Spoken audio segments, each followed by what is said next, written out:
العالمين والصلاة والسلام على سيد الأنبياء والمرسلين وعلى آله وأصحابه أجمعين أما بعد فأعوذ بالله من الشيطان الرجيم بسم الله الرحمن الرحيم قل تعالوا أتل ما حرم ربكم عليكم ألا تشركوا به شيئا وبالوالدين إحسانا ولا تقتلوا أولادكم من إملاق نحن نرزقكم وإياهم ولا تقتلوا النفس التي حرم الله إلا بالحق ذلكم وصاكم به لعلكم تعقلون صدق اللہ العظیم۔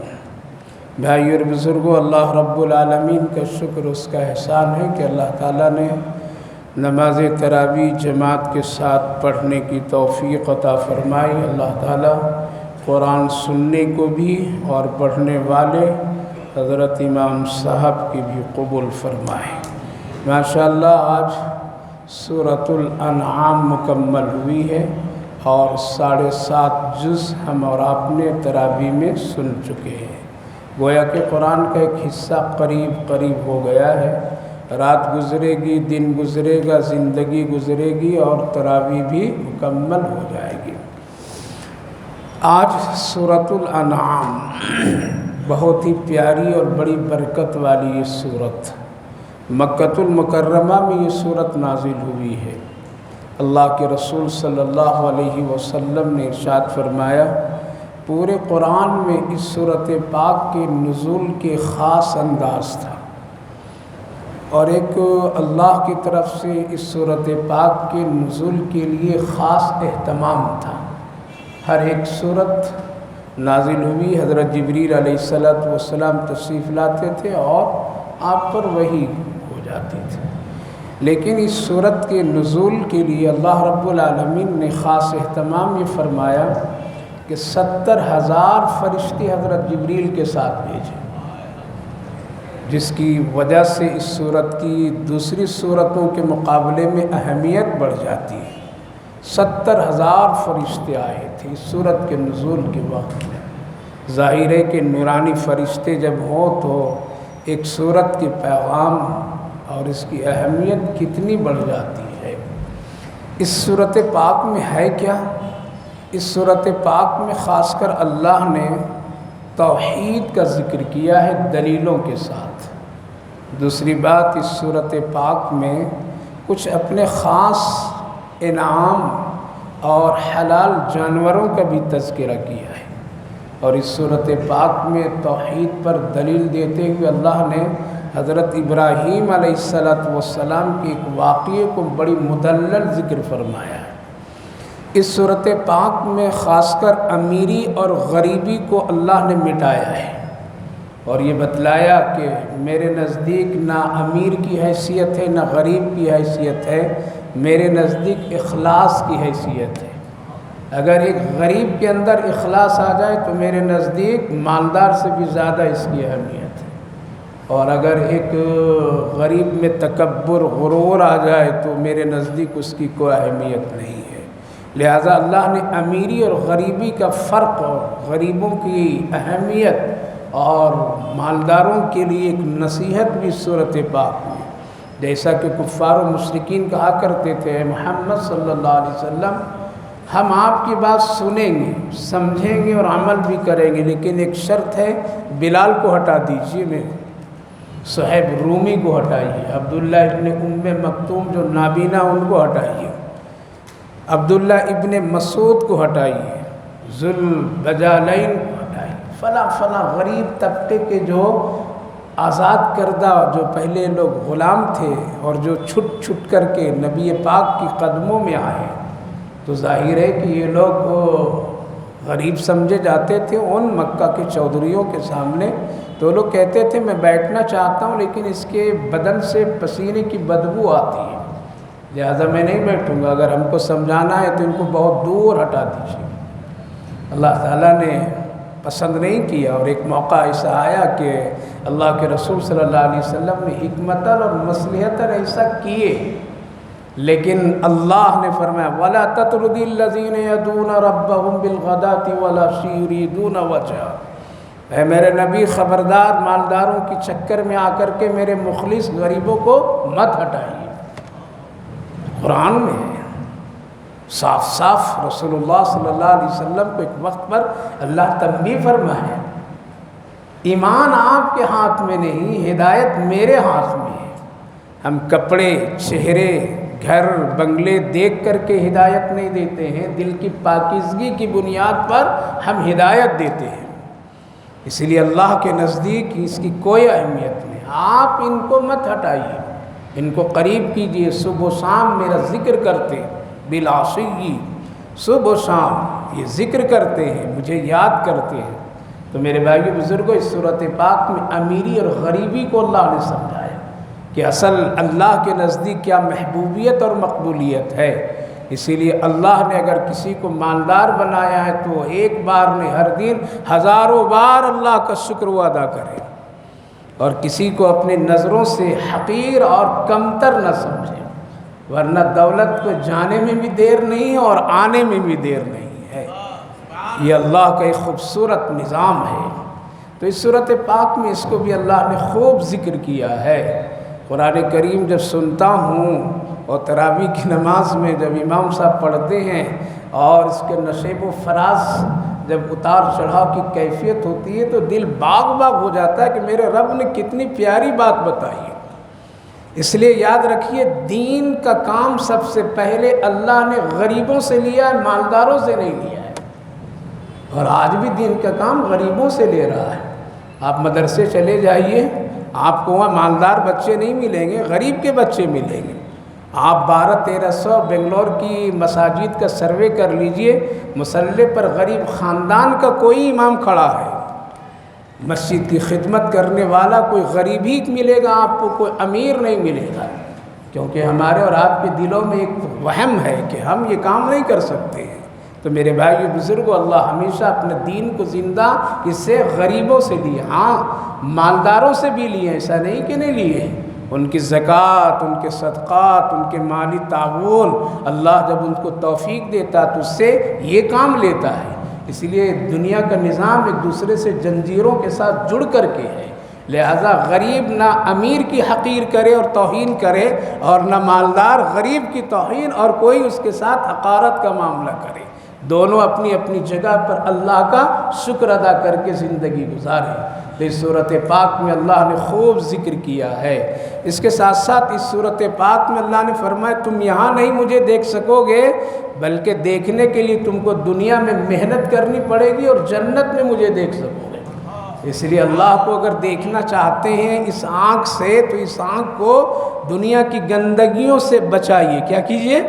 بچائیے، گناہوں سے بچائیے، دعا کیا کیجئے اللہ اپنی دیدار اور اپنی رضا مجھے کل جنت میں عطا کیجئے، دعا کیا کیجئے۔ اس لیے اس دنیا میں تو نہیں دیکھ سکتے، لیکن دیکھنے کے لیے تیاری کر سکتے ہیں۔ لا تدرک الابصار وہو یدرک الابصار۔ تو میرے بھائیو بزرگوں، اس صورت پاک میں اس کے بھی ذکر فرمایا، اور ایک بڑی بنیادی بات اللہ نے اس صورت پاک میں فرمایا، خبردار حلال جانور بھی تو بغیر ذبح کیے ہوئے مت کھانا، حرام ہے وہ۔ ذبح کرنا جانتے ہیں؟ ابھی اگر پوچھ لیا جائے تو بہت سارے لوگ نہیں جانیں گے، لیکن کہیں گے حلال حلال حلال۔ ذبح کرنا بھی آج کے نوجوانوں کو نہیں آتا ہے۔ اللہ نے ذبح کرنے کے لیے خود حکم دیا کہ ذبح کرو چھری سے، کس سے؟ تاکہ تیرے دل میں ایک کیا ہو، مضبوطی بھی آئے، اگر کبھی تجھے اس کی ضرورت پڑے تو تمہاری چھری اٹھانے میں دیر نہ ہو، اگر تم میدان کارزار میں کبھی ہو تو تمہارا حوصلہ اس سے کیا ہو، بڑھے۔ تو آج تو ہم لوگ مرغی بھی نہیں کاٹ سکتے ہیں تو اور دوسرا کام کیا کر سکتے ہیں؟ تو دوسرا کام ہم سے کہاں ہوگا، ہم تو بزدل ہو گئے ہیں۔ اس لیے اللہ نے فرمایا کہ حلال جانور بھی کھانا ہے تو کیسے؟ ذبح کر کے کھاؤ، ذبح کر کے کھاؤ۔ ذبح کیے بغیر جانور حلال ہو ہی نہیں سکتا ہے۔ اب تو مرغی والے لوگ بھی اللہ حفاظت فرمائے، اس لیے جن کو ذبح کرنا آتا ہے جائیے دکان میں کہیے لا بھائی میں خود ذبح کر لیتا ہوں، باقی آپ سارا کام کر دو، کر لیجئے، اطمینان ہوگا، اس سے روح کی ایک تازگی ہے، حلال کی کیفیت ہے، اور کوئی بڑا مسئلہ نہیں کہ ذبح کرنے کے لیے مفتی صاحب کو بلانا۔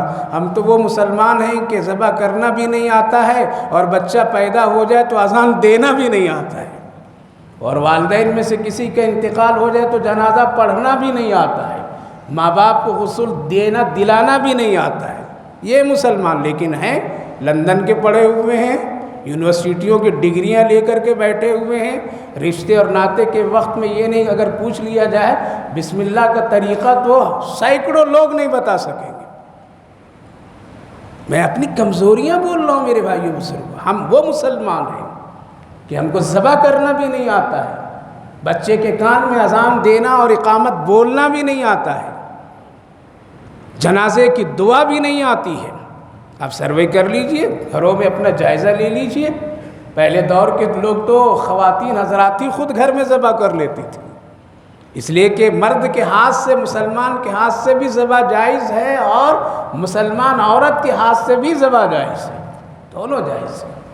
تو مرغی ہو یا بکرے ہو، حلال جانور جو بھی ہو، اس کا ذبح کر کے کھانا حلال، اور ذبح کے لیے صرف ایک جملہ بسم اللہ اللہ اکبر، اتنا کہہ دیا، چھری چلا دیا، رگوں سے خون نکل گیا، حلال یہ جانور ہو گیا۔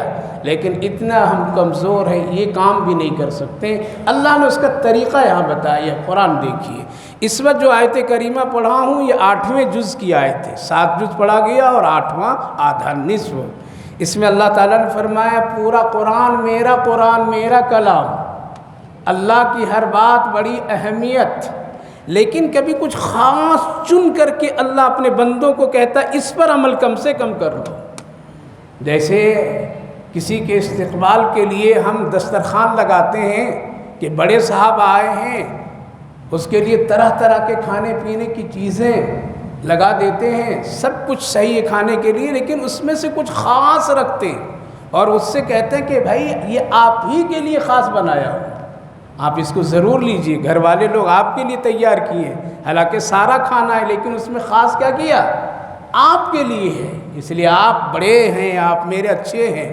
تو اللہ تعالیٰ بھی قرآن سے کچھ خاص باتوں کو نکال کر کے ہم کو اور آپ کو دیا اور کہا کہ اس کو تم عمل کرو، اس پر عمل کرو، یہ میرے خاص بندوں کے لیے ہے۔ اور اس کو کہا جاتا ہے وصیت۔ کیا کہا جاتا ہے؟ وصیت اس کو کہتے ہیں کہ جو بالکل اب ختم قصہ، اب کچھ نہ دے سکیں گے نہ خود اپنے ساتھ لے جا سکیں گے، بلکہ کسی کو کچھ کہہ دیں آخری بات، وہاں میرا خزانہ ہے تم وہاں سے تم اس کو لے لینا، یہ وصیت ہوگی۔ کیا ہوگی؟ یہ وصیت آخری اور بڑی اہم چیز ہے۔ تو اللہ تعالیٰ نے یہاں قرآن کریم میں 9 باتوں کی وصیت کی، سنیے۔ قُلْ تَعَالَوْا أَتْلُ مَا حَرَّمَ رَبُّكُمْ عَلَيْكُمْ، اے میرے محبوب بلا لیجئے سب کو۔ کیا فرمایا؟ بلا لیجئے سب کو، یہ کہہ کر کہ آؤ آؤ اللہ کی بات سنا رہا ہوں۔ کتنی بات؟ 9 بات۔ حضرت ام المومنین عائشہ صدیقہ رضی اللہ عنہ فرماتی ہیں کہ اگر مسلمان ان 9 باتوں میں سے پورے قرآن کو چھانٹ کر کے 9 باتوں میں اگر عمل کر لیا تو اس کی دنیا بھی بن جاتی ہے اور آخرت بھی بن جاتی ہے، اور یہ سب سے بہترین مسلمان ہے۔ کتنے؟ 9 بات پورا قرآن سے چن کر کے مغز ہے۔ کیا ہے؟ اللہ تشرکو بہ، اللہ کے ساتھ کبھی بھی مرتے دم تک کے شرک نہیں کرنا۔ نبی نے فرمایا اے ابو عبادہ تو ٹکڑے ٹکڑے کر دیے جاؤ، معاذ بن جبل تم آگ میں جلا دیے جاؤ، تمہیں لوگ آگ میں ڈال دے، ٹکڑے ٹکڑے کر دے، لیکن پھر بھی اللہ کے ساتھ کسی کو شریک نہیں بنانا۔ صحابہ اس پر اتنے مضبوط تھے کہ جان دے دیے، لیکن کبھی جملہ نہیں کہیں کہ میرے رب کے ساتھ اور کوئی چھوٹا بڑا ہے۔ ہم لوگ تو تھوڑی سی پریشانی میں کالا پیلا دھاگا باندھ لیتے ہیں، تھوڑی سی پریشانی میں یہاں وہاں جا کر کے پانی پر دم کرا لیتے ہیں، نہ پنڈت جی سمجھتے ہیں، نہ عالم جی سمجھتے ہیں، نہ کامل جی سمجھتے ہیں۔ میرے بھائیو بزرگوں، شرک اللہ کے لیے بہت بڑی چیز، بچیے اس سے، توحید پر رہیے۔ تو اللہ فرمایا نمبر 1 شرک کبھی بھی اللہ کے ساتھ نہ کرو۔ وَبِالْوَالِدَيْنِ إِحْسَانًا، دوسری نصیحت ماں باپ کے ساتھ حسن سلوک کا معاملہ کرنا۔ سوال یہ پیدا ہوتا ہے اللہ اپنی عبادت کے بعد ماں باپ کو کیوں لایا؟ اس لیے لایا کہ تیری نظروں میں میرے سے زیادہ نظر آنے والے کون؟ ماں باپ ہیں، اور جو ماں باپ کی قدر نہ کرے وہ اللہ کی بھی قدر نہیں کرے گا۔ اس لیے روز دیکھ رہے ہو تم ماں باپ کو، تمہارے ساتھ ان کی پوری زندگی گزرتی ہے، دکھ تکلیف سب کچھ تم دیکھتے ہوئے بھی اگر اس کی قدر نہیں کرو گے تو اللہ کی قدر کہاں سے کرو گے؟ اس لیے اللہ نے اپنی عبادت کے بعد کس کو لایا؟ ماں باپ کو لایا۔ مختصر فرمایا نبی کریم علیہ السلام، ماں کے قدموں کے نیچے جنت اور باپ، جنت کا دروازہ دونوں کو سنبھال کر رکھو۔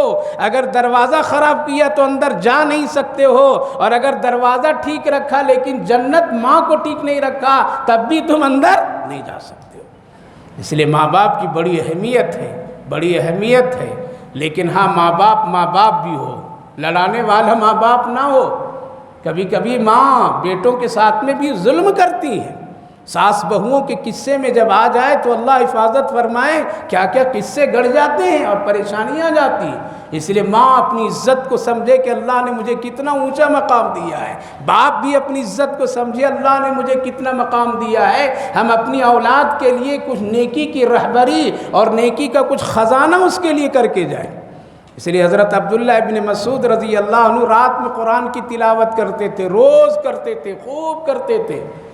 تو ان کے بچے اٹھ کر کے کہتے تھے ابا اتنی تکلیف کیوں کرتے تلاوت کے لیے، جبکہ آپ عشرے مبشرہ کے صحابی ہیں، آپ کے لیے اللہ نے جنت کا فیصلہ کر دیا ہے اور مسجد نبوی کی دیوار پر نام لکھ دیا گیا ہے، پھر بھی رات میں اتنا قرآن پڑھتے ہیں۔ کیا جواب دیے؟ بیٹا میں اپنے لیے نہیں کر رہا ہوں، یہ تیرے لیے کر رہا ہوں۔ آپ نیک بنیے، بچے نیک بن جائیں گے۔ آپ اچھی بن جاؤ، تیری بیٹیاں بھی اچھی بن جائیں گی۔ لیکن ماں باپ اگر اچھے نہیں تو چاہیں گے کہ میرا بیٹا ولی اللہ بنے تو نہیں بن سکتا ہے۔ اس لیے وبالوالدین احسان کے لیے دونوں پہلو چلنا پڑے گا۔ ماں باپ کو باپ کی حیثیت سے، ماں کی حیثیت سے اپنے بچوں کے ساتھ سلوک، اور بچے ماں باپ کے ساتھ اپنی اولاد ہونے کی حیثیت سے سلوک۔ وبالوالدین احسان، اس کی بڑی تفصیل ہے، بڑی تفصیل ہے، بڑی فضیلت ہے۔ بیان کروں تو 30 رمضان تک صرف اسی عنوان پر الحمدللہ بیان کروں، لیکن یہ عنوان ختم نہیں ہوگا، اتنی تفصیل ہے قرآن و حدیث میں۔ تیسری بات، وَلَا تَقْتُلُوا أَوْلَادَكُمْ مِنْ إِمْلَاقٍ، اپنے بچوں کو مت قتل کرنا کھلانے پلانے کی ڈر سے۔ نَحْنُ نَرْزُقُكُمْ وَإِيَّاهُمْ، ہم تم کو بھی روزی دیتے ہیں، اس کو بھی روزی دیں گے۔ قتل کس لیے؟ زیادہ ہو جائیں گے تو کیا کھلائے گا، کیسے ہوگا، کیوں ہوگا، اسی لیے ہم دو ہمارے دو ہیں۔ واہ، اللہ کہہ رہا ہے ہم دو ہمارے دو نہیں، ہم دو ہمارے دو ہیں۔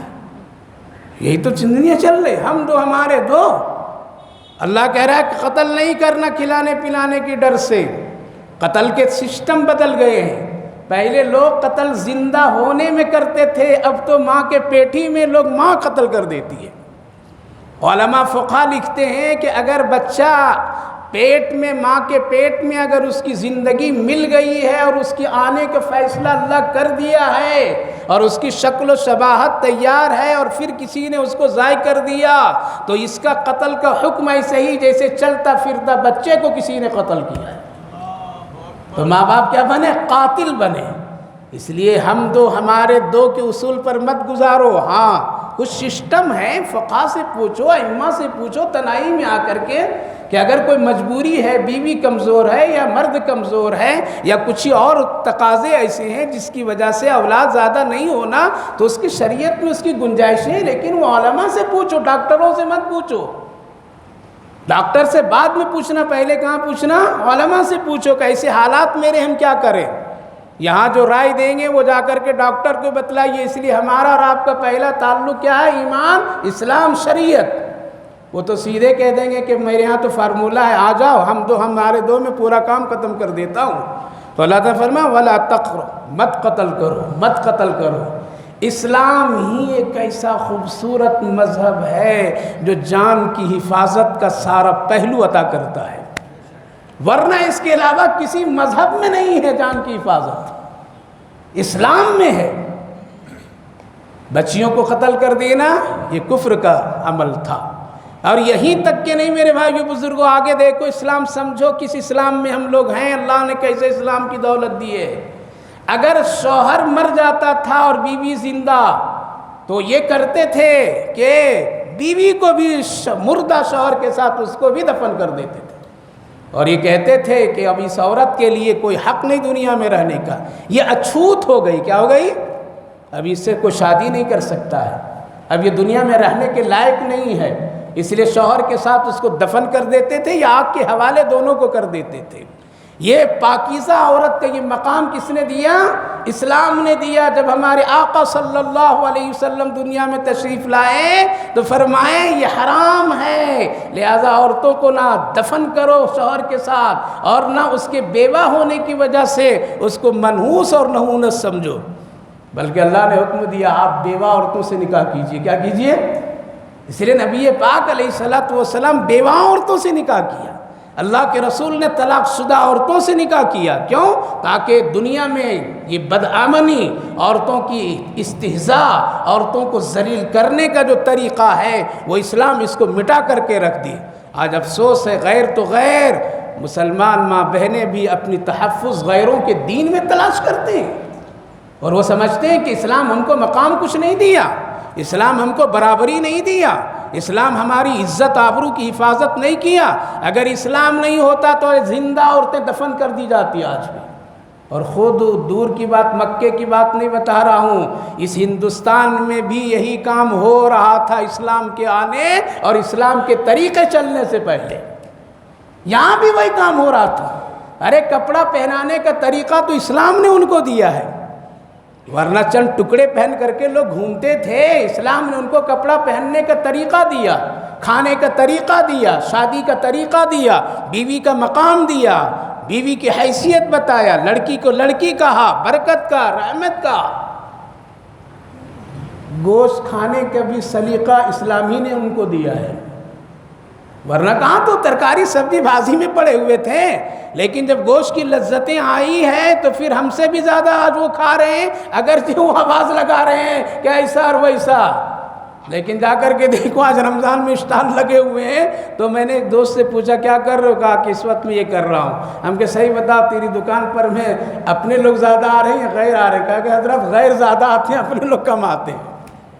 حال یہ ہے، تو کھانے کا طریقہ اسلام نے دیا، کپڑا پہننے کا طریقہ اسلام نے دیا، رشتہ کرنے کا طریقہ اسلام نے دیا، بیوی بچوں کا اہمیت اسلام نے بتایا، ورنہ عورتیں زندہ دفن کر دی جاتی، جلا دی جا رہی تھی۔ تو اللہ تعالیٰ نے فرمایا وَلَا تَقْرَبُوا وَلَا تَقْتُلُوا أَوْلَادَكُمْ مِنْ إِمْلَاقٍ نَحْنُ نَرْزُقُكُمْ، ہم تم کو بھی دیتے ہیں، اس کو بھی دیتے ہیں۔ اس لیے روزی کون دیتا ہے؟ حدیث پاک میں آنے سے پہلے اللہ زمین پر روزی پھیلا دیتا ہے، ٹھیک؟ جانے سے پہلے ساری روزی اٹھا دیتا ہے۔ فرشتہ آ کر کان میں کہتا ہے چل نہیں جاؤں گا، کیوں؟ تیری روزی اب تو ہے یہاں، نہیں تو جاؤ گے، نہیں تو کیا کرو گے؟ کھاؤ گے کیا؟ کہاں ہیں؟ کہا کہ اب وہاں ہیں، ویزا ختم، کیا ہو گیا؟ اب نہیں لگے گا، کسی بھی ایمبیسی میں چلے جاؤ نہیں ملے گا، روزی تیری ختم، اب یہاں آپ وہاں ہیں، اور وہاں سے آنے سے پہلے روزی یہاں ہے۔ اس لیے جب تک کہ روزی رہتی موت نہیں ہوتی ہے، اور جب روزی ختم ہو جاتی کوئی رک نہیں سکتا ہے، اس لیے آنے سے پہلے اللہ روزی پھیلا دیتا ہے۔ حضرت حکیم الامت مولانا اشرف علی تھانوی علیہ الرحمہ کا ایک مرید پہنچا تھا اپنے بچے کو لے کر کے ان کی خدمت میں، ان کے بچے کا ناک میں بھٹا، وہ جو مکئی کے دانہ ہوتا ہے نا، یہاں اٹک گیا تھا، کھا رہا تھا تو منہ میں کھانے کے بجائے ناک میں چلا گیا، لائن ذرا کراس ہو گیا، اب یہاں اٹک گیا، پانی سے بھیگتے بھیگتے موٹا ہو گیا، آپریشن کا سرجری کا زمانہ نہیں، کہا کہ ہم دعا سے حل کریں گے۔ کس سے حل کریں گے؟ آ گئے دلی سے چل کر کے تھانہ بھون پہنچے، حضرت سے ملے، سلام کیے، دعا کیا کیسے آنا ہوا؟ اتنا بھی بول ہی رہا تھا تب تک کہ بہت زور سے چھینک مارا بچہ، اور وہ دانہ نیچے گرا۔ حضرت کے یہاں مرغی کے بچے تھے، سب بھاگے ہوئے، ایک مرغی کا بچہ ہے، دانہ کھٹ سے لیے بھاگ گئے۔ تو حضرت پوچھے بھائی بولو کیوں آیا؟ کہا کہ حضرت ہو گیا میرا کام، یہ بزرگوں کا صدقہ ہے۔ کس کا؟ نیک لوگوں کے صدقہ ہے۔ کہا کہ ہو گیا کام، کیا ہوا؟ کچھ تو بولے نہیں ابھی۔ کہا کہ جو کرنے کے لیے آیا تھا وہ میرا اللہ کرا دیا۔ کیا ہوا بتاؤ؟ اب بتائیں کہ یہ قصہ تھا۔ کہا کہ اصل روزی پہلے آ گئی تھی اور دلی میں آئی تھی مرغی کا بچہ، اور مرغی کا بچہ یہاں تھا، اسی لیے اس کی روزی کہاں؟ یہاں رکھ دی اللہ تعالیٰ نے، پھر تم کو وہاں سے یہاں لایا اور پھر مرغی کے بچے کو روزی دیا۔ اسی لیے ایک مسلمان 7 سمندر پار امریکہ، لندن، سعودی، دبئی، فلاں فلاں بیوی بچوں کو چھوڑ کے جا رہا ہے۔ کیوں جا رہا ہے بھائی؟ اس لیے کہ اس کی روزی وہاں اللہ نے دیا ہے۔ اس لیے روزی کا مالک کون؟ قتل مت کرو، قتل مت کرو، قاتل ماں مت بنیے میری ماں بہنوں، قاتل باپ مت بنیے۔ وَإِذَا الْمَوْءُودَةُ سُئِلَتْ، ہم زندہ بچوں کو قتل کرنے والوں کے سلسلے میں کل قیامت میں سوال کریں گے۔ 5ویں بات، فحش کام مت کرو کھل کر کے۔ فحش کام، بے حیائی، گناہ کا کام بہت سخت، اللہ کے حکم ہے نہ کرو۔ نہیں حضرت ہم لوگ بالکل نہیں کرتے، ہم لوگ بالکل نہیں، سب کرتے ہیں۔ یہ موبائل جو ہے نا، یہ فحش کام ہے، ویڈیو دیکھنا، فلمیں دیکھنا، گندی تصویریں دیکھنا، اور بھلا تو اور یہ ہے کہ خود دیکھ کر کے دوستوں کو شیئر کر دینا۔ خود گناہ کیا دوسروں کو بھی کرایا، اب وہ تیسرے کے کیا تو ہی گناہ گار، وہ چوتھے کے کیا تو ہی گناہ گار، وہ 5ویں کے کیا تو ہی گناہ گار، وہ جس کو پاس بھیجا تو ہی گناہ گار۔ اس لیے فحش کام ہے، یہ گناہ کا کام ہے، ایسے کام مت کیجئے، اللہ دیکھ رہا ہے۔ وَإِنَّ رَبَّكَ لَبِالْمِرْصَادِ، گناہ کا ذریعہ مت بنیے۔ 5ویں بات، وَلَا تَقْتُلُوا النَّفْسَ الَّتِي حَرَّمَ اللَّهُ إِلَّا بِالْحَقِّ، کسی کو بھی ناحق قتل مت کرو۔ قتل کرو گے تو کل قیامت کے دن پکڑے جاؤ گے سخت۔ ذَلِكُمْ وَصَّاكُمْ بِهِ، یہ اللہ کی بڑی وصیت ہے، اس کو سمجھو عقل والو۔ آخری بات، وَلَا تَقْرَبُوا مَالَ الْيَتِيمِ، اور یتیموں کے مال مت کھانا، یتیموں کا مال مت کھانا ناجائز طریقے سے۔ یہ حکم صرف عوام کے لیے نہیں، یہ حکم علماء کے لیے بھی ہے۔ کس کے لیے؟ یہ حکم علماء کے لیے بھی ہے، مدارس والوں کے لیے بھی ہے، بیت المال چلانے والوں کے لیے بھی ہے، تنظیم اور کوئی ادارہ چلانے والوں کے لیے بھی ہے۔ اگر کہیں سے یتیموں کے نام سے مال لیا ہے تو پھر اس کا حق پورا ادا کرو، اگر نہیں تو بہت مشکل ہے۔ بڑی پیاری بات اللہ کے رسول نے فرمایا کہ یہودی سے کسی نے پوچھا تم نے اسلام کیوں قبول کیا؟ کہا کہ ایک بات سے میں نے اسلام قبول کر لیا۔ کہا کہ کیا بات؟ کہا کہ میرا بیٹا گم ہو گیا تھا، مجھ سے کسی نے کہا کہ محمد صلی اللہ علیہ وسلم کی مجلس میں چلے جاؤ، وہاں جا کر ان سے دعا کرا لو، تیرا بیٹا مل جائے گا۔ تو میں گیا نبی کی مجلس میں اور سنایا، تو اللہ کے رسول نے فرمایا لوگوں تم ان کو جانتے ہو اور ان کے بیٹے کو جانتے ہو، اگر تمہارے علم میں ہے تو ان کو رہبری کر دو۔ تو اس محفل میں سے ایک اٹھے صحابی اور کہنے لگے یا رسول اللہ اس کو میں جانتا ہوں اور اس کے بچے کو بھی جانتا ہوں، مدینے کے فلاں کنارے پر مدینے کے بچوں کے ساتھ میں وہ کھیل رہا ہے وہاں پر۔ بس اتنا سننا تھا، یہ آدمی خوشی سے بھاگنے لگا۔ اللہ کے رسول نے فرمایا رک سن، ایک میری نصیحت سن کر کے جاؤ، تمہیں خوشی ضرور ہوئی، مجھے بھی خوشی ہوئی ہے۔ تم اب جاؤ گے خوشی میں تو اپنے بچے کو پکڑو گے، پیار کرو گے، بوسہ دو گے، چما چاٹی کرو گے، بیٹا بیٹا کہہ کر کے پکارو گے۔ ذرا خیال رکھنا وہاں اور یتیم بچے ہوں گے، تم دوسروں کا دل نہیں دکھانا، بیٹے سے پیار کرنا ہوگا، ذرا اونٹ کر لینا ذرا، تاکہ دوسرے یتیم کا خیال میں یہ بات نہ آئے کہ کاش میرا باپ بھی ہوتا تو پھر کیا مجھے بھی اسی طرح پیار کرتا، بیٹا کہتا۔ یہ بات مجھے اسلام کی طرف کھینچ کر کے لے آیا، اور محمد کی اخلاق کی باتیں سے میں نے وہی اسلام کو قبول کیا، اور یوں کہا کہ یا رسول اللہ اب بیٹا بعد میں ہم لیں گے، پہلے آپ کے ہاتھ سے میں اسلام کو اور ایمان لوں گا۔ تو میں وہی کلمہ پڑھ لیا، یہ اخلاق ہے اسلام کا۔ تو اللہ تعالیٰ نے فرمایا وَأَوْفُوا الْكَيْلَ وَالْمِيزَانَ، آخری بات، اور کیا کرو؟ ناپ تول، ڈنڈی مارو، ناپ تول، باقی آپ لوگ کہیے ناپ تول ٹھیک سے انصاف سے کیجئے، گھٹا بڑھا نہیں، ضد کی تجارت نہیں۔ ناپ تول میں بڑی وسعت ہے، ڈیوٹی 8 گھنٹے کے تو 8 گھنٹہ کرو، اس میں 1 گھنٹہ آدھا ادھر مار کر کے ختم کرو گے تو جائز نہیں۔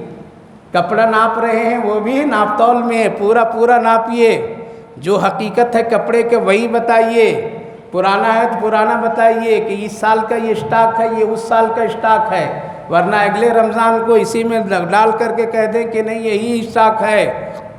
سب میں ناپ تول۔ ضد کی تجارت مت کرو، کیا فرمایا اللہ نے؟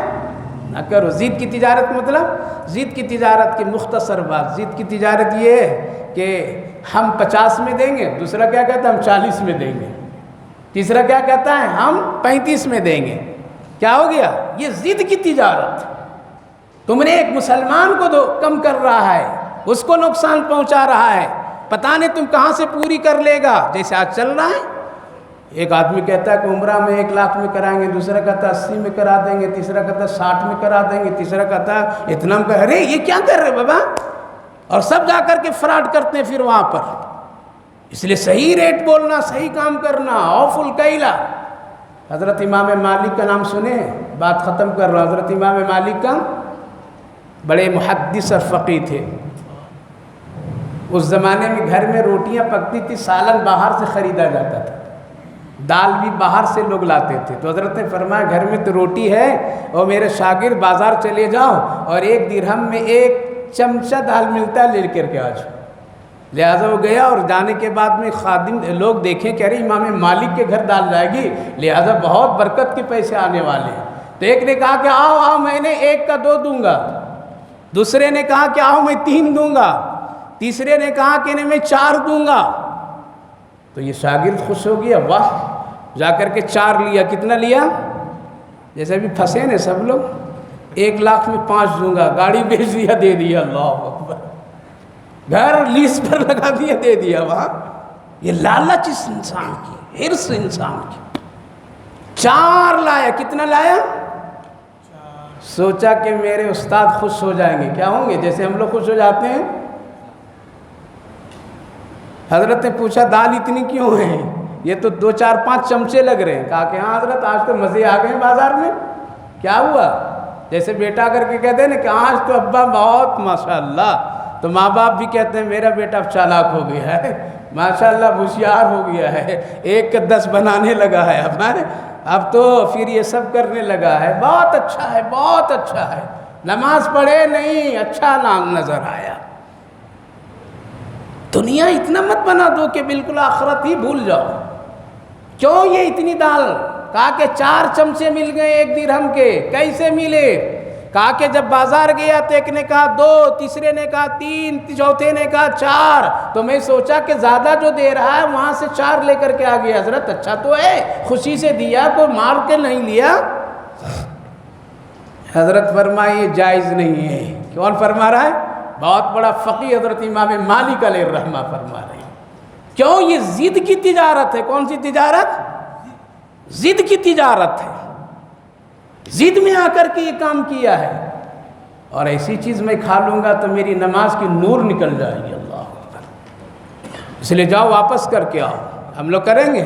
ہم لوگ تو جا کر کے انگور کے ٹھیلے پر 20 انگور کھا لیتے ہیں۔ سموسے والے سے کہتے ہیں بھائی 5 دیا، ایک اور دے دے، بھائی میرے گھر میں 6 آدمی ہیں۔ ضد کی تجارت آج رمضان میں ہو رہا ہے۔ ضد کی تجارت واپس کر کے آؤ، شاگرد جاؤ، اگر یہ کھا لیا تو پھر میرے دل سے نماز کی نور نکل جائے گی۔ گیا شاگرد واپس کرنے کے لیے، کہا کہ نہیں لیتا، میں نہیں لیتا، جو دے دیا، واپس نہیں لوں گا۔ بہت کوشش کیا لیکن شاگرد واپس آیا، کہا کہ حضرت کوئی نہیں لیا۔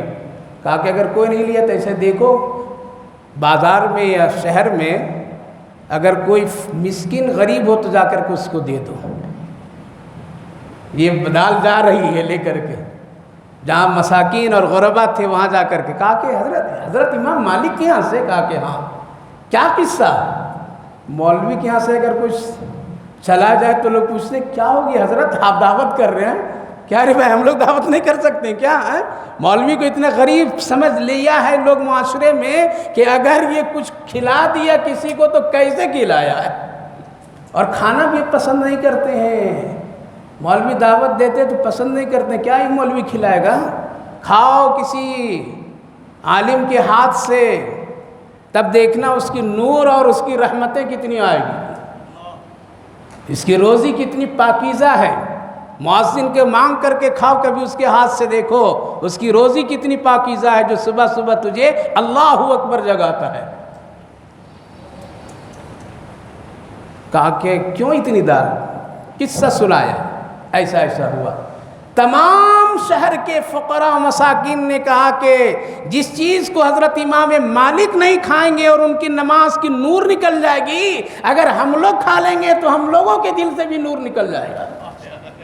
کل کا فقیر بھی ایسا تھا، اتنا پاکیزہ کھانے والا، آج تو ڈگریاں لینے والے، عالم، مفتی، حاجی، غازی، کوئی پرواہ نہیں کر رہا۔ مجھے بولنے میں شرم نہیں، میں بھی عالم ہوں، لیکن میں علماء کی توہین نہیں کرتا ہوں، لیکن حالات اس وقت ایسے ہیں، اس وقت ماحول ایسا ہے، ضد میں لوگ مدرسے کی عمارتیں کھڑی کر رہے ہیں، لوگ ہو رہا ہے نہیں ہو رہا ہے، ضد میں لوگ چلا رہے ہیں، ضد میں لوگ کام کر رہے ہیں، ضد میں لوگ مساجد بنا رہے ہیں۔